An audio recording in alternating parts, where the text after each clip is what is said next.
Так, всем привет! Сейчас мы разберем, как восстановить главную загрузочную запись в Windows 10 несколькими способами.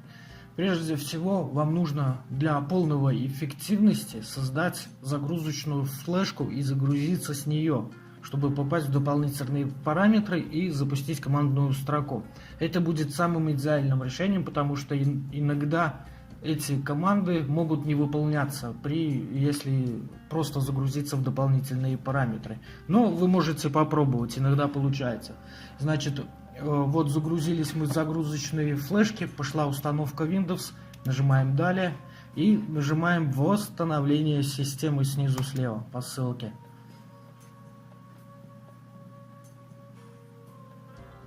Значит, выбираем поиск и устранение неисправностей.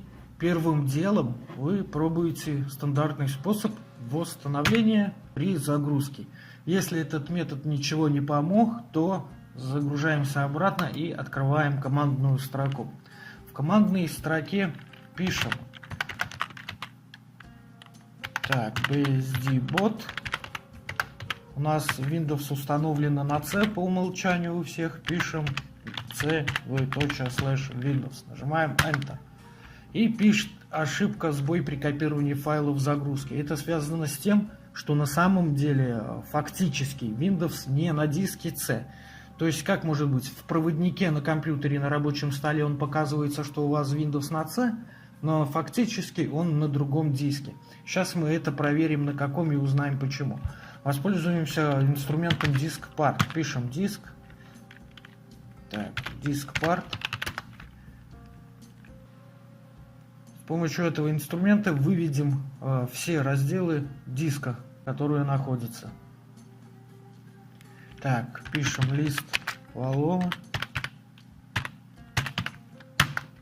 Вот мы видим, значит, диск C, который мы указывали, 549 мегабайт. Понятно, что Windows там не может быть, потому что Windows весит в 10 раз больше. Здесь тоже непонятно, 3800 мегабайт.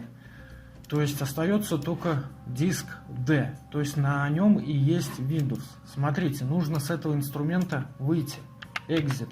Набираем Exit. Вышли. Теперь набираем BSD-bot и вместо C указываем D.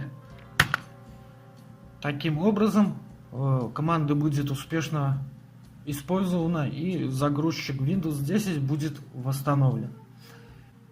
Так. Значит, есть еще один способ, я его не могу показать, так как у меня не могу симулировать такую ошибку, потому что это заключается в скрытом разделе.